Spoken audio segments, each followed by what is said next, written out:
The Galactic Council had existed for millennia, a colossus of order stretching across the spiral arms. It had catalogued over 3,000 intelligent species, mapped the ebb and flow of civilizations, and charted the endless cycles of rise, stagnation, and collapse.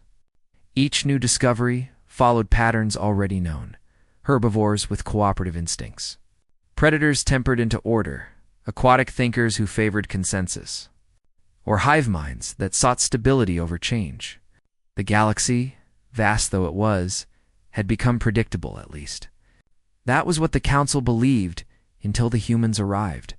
The first reports came not from official scouts, but from fringe traders, those who dared the Orion Spur where stars were young and violent. They spoke of a world the locals called Earth from orbit. It seemed unremarkable in oxygen-nitrogen atmosphere, blue oceans, a scattering of continents, and a biosphere rich, but not extraordinary. The anomaly was its inhabitants. Humans. Traders told stories of ships cobbled together from alloys that should have failed in deep space, of engines running far hotter than safety thresholds, and of crews that laughed at the prospect of death. These humans were not merely surviving, they were thriving on a galactic frontier where others dared not tread. The Council, skeptical, dispatched a formal envoy, Ambassador Vale of the Carrix, a scholar of civilizations. Vale had witnessed countless integrations. He expected awe, reverence, perhaps even worship. After all, what could a young species offer against a galactic order that had stood for eons? When his vessel descended into Earth's atmosphere, Vale prepared his speech. He would speak of the Council's long history, its vast knowledge, and the prosperity it offered to those who joined. His words, refined through centuries of diplomacy, never failed. But when he stood before Earth's leaders in their strange, angular assembly hall, something unexpected happened. The humans did not bow, nor did they shrink in fear at his alien form. Instead, they met his compound eyes with steady gazes, their expressions curious, skeptical, even amused. He delivered his address as rehearsed. He spoke of the Council's greatness, its fleets, its archives of knowledge. He emphasized the privilege of membership, the safety it promised, the honor it bestowed. When he finished, silence filled the chamber. Then a human spoke. "Why should we join you?" Vale blinked, his frilled antennae twitching in disbelief. Never had a species questioned the Council's authority so directly. Normally, new civilizations begged for admission, desperate for protection from raiders or natural catastrophes. These humans, they demanded reasons. Another human added, "What do you gain from us? And more importantly, what do we gain from you?" The questions cut deeper than any blaster. Vale shifted uncomfortably, repeating his points, but the humans pressed harder. They wanted proofs, examples, specifics. They refused to accept vague assurances. At last, exasperated, Vale hinted at the power of the Council's fleets. "Your world lies vulnerable," he warned. "Others may not be so patient as we are. Membership ensures protection from forces you cannot comprehend." The humans did not recoil. Instead, several of them smiled. One leaned forward, eyes gleaming, and said, "Strength? Show us." It was then that Vale realized something chilling. The humans were not intimidated. They were measuring him, weighing the Council's threats, not with fear, but with calculation. Where other species saw danger, humans saw opportunity, a puzzle to be solved, a challenge to be met. In the following months, Vale's reports grew increasingly conflicted. On one hand, humans were reckless, their societies fractured, their weapons crude. On the other hand, they displayed a resilience unmatched by any he had ever studied. Their history overflowed with catastrophes, wars, disasters that should have ended the man, yet they had endured. Stronger each time, what disturbed him most was their duality. In one breath, humans displayed compassion so fierce they would sacrifice themselves for strangers. In the next, they revealed a capacity for violence, so cold and efficient, it unsettled even the war-born species of the Council. They were creators and destroyers, dreamers and killers, builders and predators. Word spread quickly. Other ambassadors whispered warnings. Integrate them early. Bind them with treaties. Keep them contained. Yet Earth resisted. They would not kneel. They entered the stars on their own terms, launching crude but innovative ships. Led by explorers whose recklessness defied reason, wherever they went, they adapted. Their medics cured plagues on frontier colonies others had abandoned. Their traders revitalized stagnant economies with bold, unconventional deals. And when pirates struck, their soldiers fought with a ferocity that made seasoned mercenaries blanch. Already myths began to form. Some claimed humans were born on a death world, forged in an evolutionary crucible of endless struggle. Others whispered they were not one species, but two halves, bound together, creators and destroyers, locked in a single form. And as the galaxy watched, one truth became clear. This was no ordinary civilization. This was something else entirely. The Council expected humans to integrate slowly, perhaps reluctantly, but always under guidance. That was the way of things. Young species were mentored, monitored, and shaped into reliable partners. But humanity had no patience for hand-holding. They demanded a seat at the table before they had even mastered the rules. The first true test came not from the Council, but from the galaxy itself. On the rimward mining colony of Drell, the Zorathi raiders struck. The Zorathi were a plague on the trade lanes, known for their speed and cruelty. They were not the most advanced foes, but they were relentless.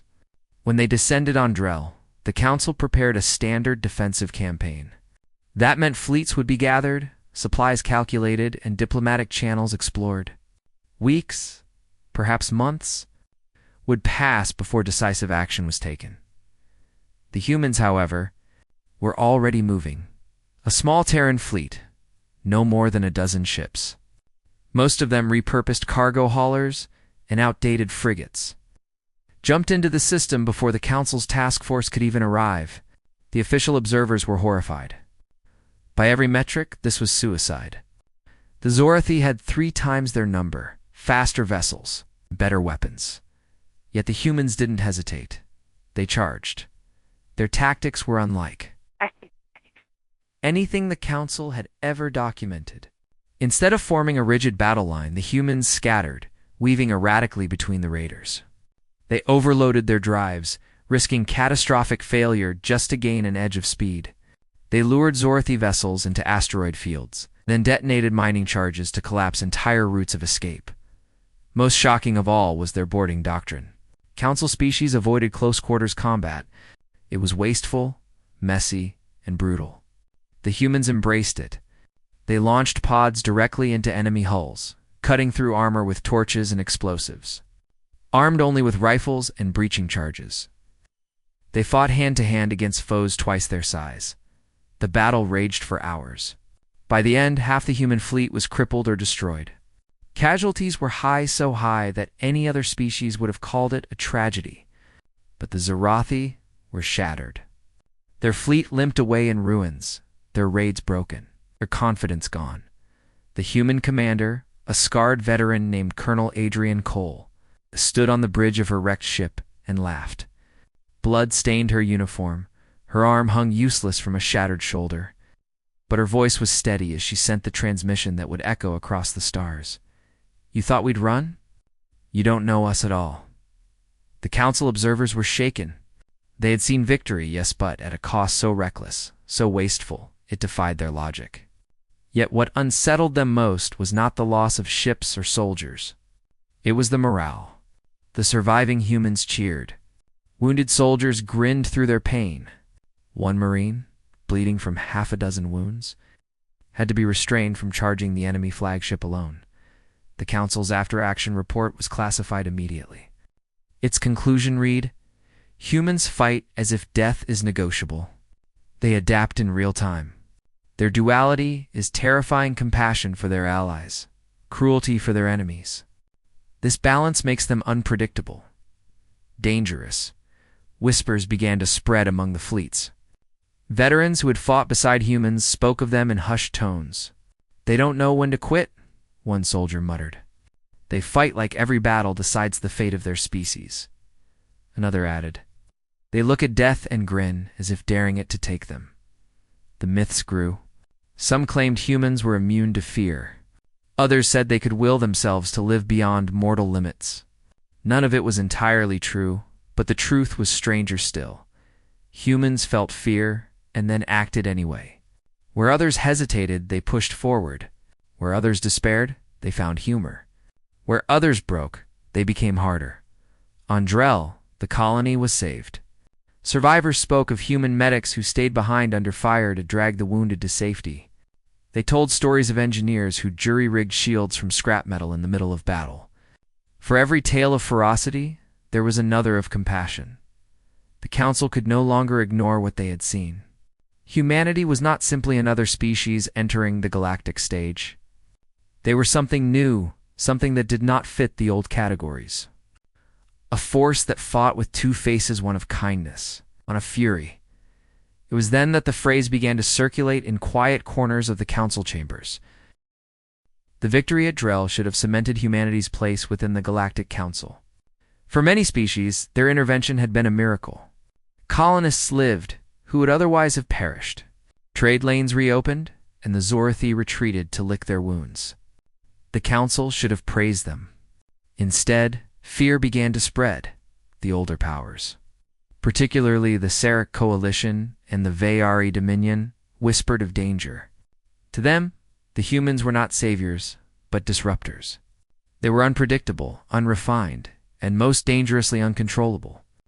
The Council was built on compromise and restraint. Humanity, in contrast, acted without permission, without consensus, and without hesitation. Ambassador Vale, once skeptical, but now cautiously supportive, found himself caught in the middle. His reports detailed both humanity's recklessness and their effectiveness. But his colleagues seized only on the former. They argued that Earth's aggression set a dangerous precedent. If every new species behaved this way, chaos would reign. Thus began the rift. The Council debated for weeks. Some demanded that Earth be restricted, its fleets dismantled, its expansion slowed. Others, particularly younger species, inspired by humanity's audacity, insisted that Earth be welcomed as an equal. To them, humans represented something they had long forgotten. The spirit of rising against impossible odds. The debate spilled beyond the chambers. On frontier worlds, alien merchants spoke of humans with admiration, recounting their daring tactics and their unshakable camaraderie. Refugees rescued by human marines wept as they told of strangers who had risked everything to save lives not their own. But in the capitals of the great powers, darker tales circulated.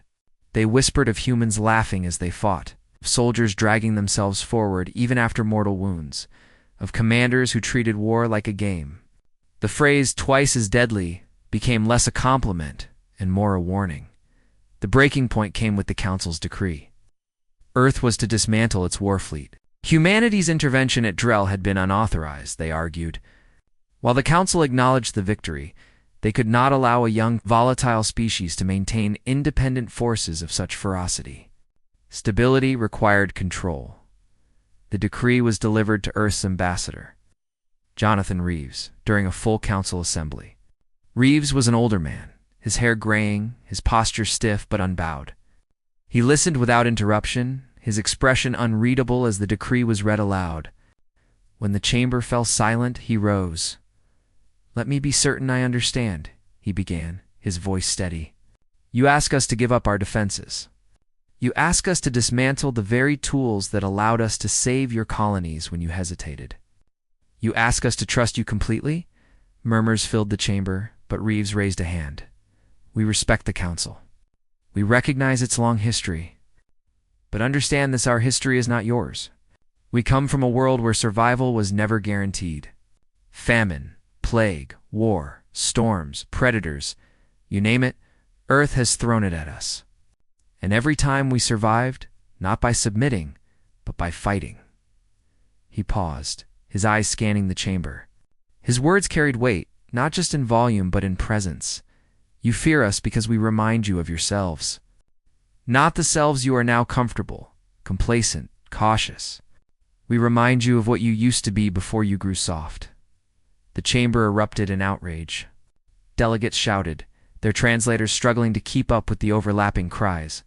To accuse the council of weakness was unthinkable, an insult of the highest order.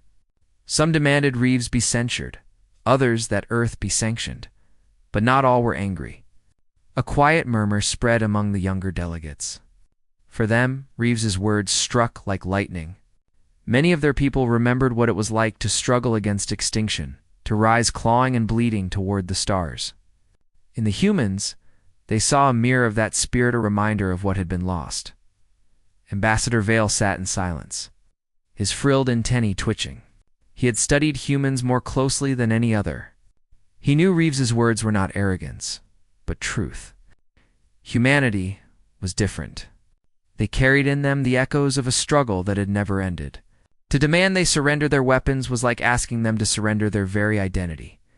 The rift deepened. Allies began to choose sides. Some worlds invited humans as advisors, instructors, even protectors. Others barred them entirely, fearing their influence. Trade expanded in some sectors, but borders hardened in others. It became clear that the galaxy was dividing not over resources, not over territory, but over humanity itself. And in the shadows, the Vayari Dominion watched closely. For them, the Council's fear was an opportunity. If humans could be turned from allies to enemies, if their energy could be redirected, then the galaxy might fall into chaos. The rift was no longer just a political dispute. It was the first fracture in the unity the Council had maintained for centuries. And, at its heart, stood the new species, and bending, unafraid, and unwilling to kneel. The rift did not heal. If anything, it widened with each passing cycle. Humanity's refusal to dismantle its fleet was both a challenge and a declaration. Earth would not be cowed. Some species cheered their defiance, but the great powers of the Council simmered with unease. They saw in humans not allies, but a spark that could ignite rebellion across the stars. It was in this fragile moment that the Vayari Dominion made its move.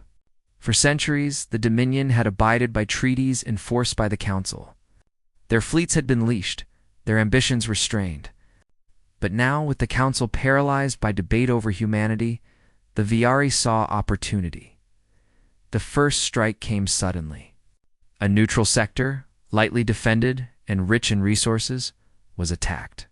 The Dominion swept through with precision, seizing mining stations and enslaving colonists before word even reached the core worlds. When news arrived, the Council froze.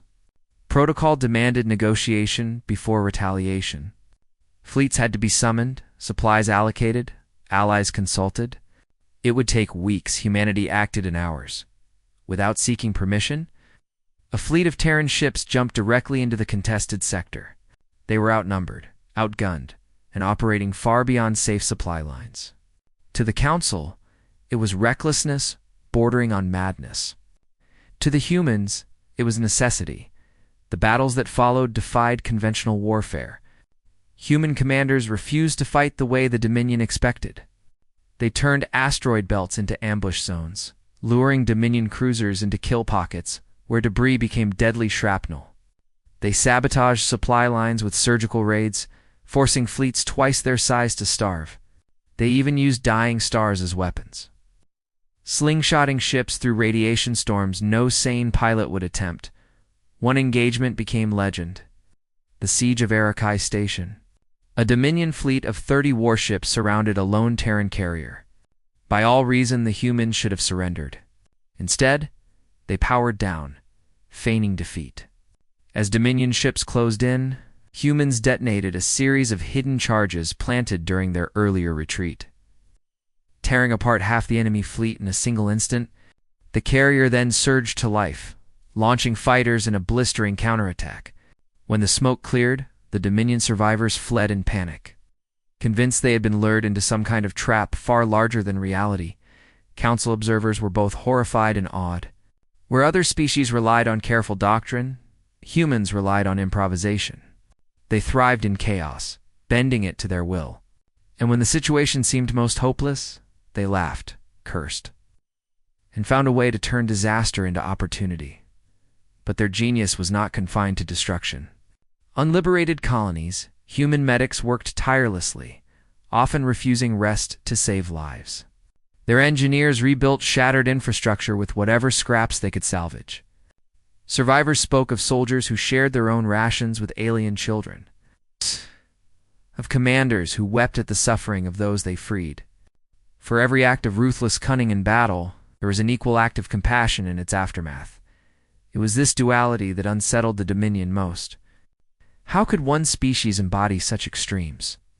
To fight them was to face both the fury of predators and the mercy of saints. The Dominion commanders began to dread human intervention. Reports described them as ghosts who struck where least expected and left behind hope where none should have survived. The Council, meanwhile, found itself humiliated. While it argued in endless chambers, humanity had taken action. While it hesitated, humanity had won battles. Some delegates demanded sanctions, calling Earth a rogue power. But others argued that without the humans, the Dominion would have already claimed the sector. Ambassador Vale, once a cautious critic, stood before the Council with a grim truth. We must face reality. Humanity does not wait for permission. They act because they believe action is survival. They are not reckless. They are inevitable. You cannot contain inevitability. The War of Shadows, as it came to be called, ended not with a decisive Council victory, but with Dominion retreat. And though the Council claimed credit, everyone knew the truth. It was humanity who had turned the tide. Yet victory came with consequences. The Dominion had learned a lesson. The humans were not merely another rival, they were an existential threat to the old order. From that moment on, the Dominion resolved to either destroy Earth or bend it to their will. The chamber of the Galactic Council had never been so silent. Where normally layers of voices tangled bickering diplomats, smug scientists, and the low hum of translation machines, now there was only one sound, the echo of a single human voice. Carried with steel clarity across the hall, Captain Elena Ruiz stood at the center platform, her uniform worn from battle, yet marked with the honor of survival. Behind her, recordings of the war scrawled across massive displays, swarms of the alien invaders crashing upon human defenses, orbital bombardments torn apart by desperate counterfire. And finally, the moment the new species arrived, humans altered not by accident, but by will. The galaxy watched with disbelief as humans revealed the truth. The so-called mutation event had not been a freak occurrence. It had been chosen. Humans had learned how to accelerate their own adaptability, rewriting their biology, not for peace, not for war, but for survival. What the galaxy saw as chaos, humans saw as destiny. Elena's voice cut through the silence. Your empires fear us because we change. You build walls of tradition, codes, and genetic locks around yourselves. We tear ours down. Every trial makes us stronger. Every war shapes us into something new. And now you have witnessed it yourselves. We are the species that becomes. Around her, council members shifted uneasily. The Yulth delegates hissed in agitation, calling the annihilation of their fleet at the hands of humans who shrugged off poisons meant to kill. The Gravorians whispered in fearful tones, their insectoid antennae twitching at the thought of soldiers who learned their tactics, mid-battle and countered them within hours. Even the stoic Arkle, a warrior species who had prided themselves on centuries of conquest, looked away from the human with an emotion dangerously close to shame. But Elena was not. Finished. You call us unstable? Dangerous? You are correct. Humanity has no final form. We are explorers not only of stars, but of ourselves. That is why we survived Earth's our death world. That is why your strongest fleets fell. And that is why your galaxy will never cage us again. With those words, council chamber rippled with noise, but it was not outrage. It was fear. Fear laced with reluctant respect. For the first time in millennia, the dominant powers of the galaxy realized their mistake. They had underestimated not just humanity, the very principle by which humanity lived. Adaptation without limit. The aftermath of the war reshaped everything. Borders that had been drawn by alien empires crumbled. Worlds once enslaved looked to humanity as a new beacon of resistance. Where the old species had stagnated, locked into predictable roles and rigid societies, humans demonstrated the unthinkable. Progress under fire. The enhanced soldiers, those who had survived the experimental transformation, became symbols across human space. Not monsters as the Council had painted them, but pioneers. They showed the rest of the galaxy that humanity's deadliest weapon was not technology or numbers, but the willingness to become something more when others would break. Yet within this triumph lay uncertainty. Some humans feared what they had unleashed. Was the new species still human, or something beyond? Families of the transformed wept at the strangeness of their children's eyes, at the speed with which wounds closed, at the cold precision with which they moved in battle. Philosophers debated if humanity's soul could survive such relentless evolution. Elena Ruiz, herself, often lay awake at night, staring at her hands, wondering if the galaxy's whispers were right, that humanity had not just adapted, but had crossed into something alien. Still, she knew there was no turning back. Earth had always been a crucible, and crucibles only created stronger steel. When the Galactic Council finally reconvened weeks later, the decision was unanimous. Humanity was not to be treated as a subject world, nor as a threat to be exterminated. They were to be recognized as an equal, perhaps, even as a superior. For the first time in recorded history, the galaxy bent not to an empire, but to a species born of survival. And so the chronicles recorded a new truth. The new species had emerged, not as a rival to humanity, but as humanity itself. Sharpened to its ultimate form, the galaxy had laughed once. When humans first arrived among the stars, they had called them fragile apes, loud and reckless. But now, after fire, blood, and evolution, they spoke of them differently. Humans, the species twice as deadly as anyone had ever thought. Humans, the species without limits. Humans, the future. And though peace had returned, it was a fragile peace. For every alien mind held the same chilling thought. If this is only book one of their story, what will humanity become next?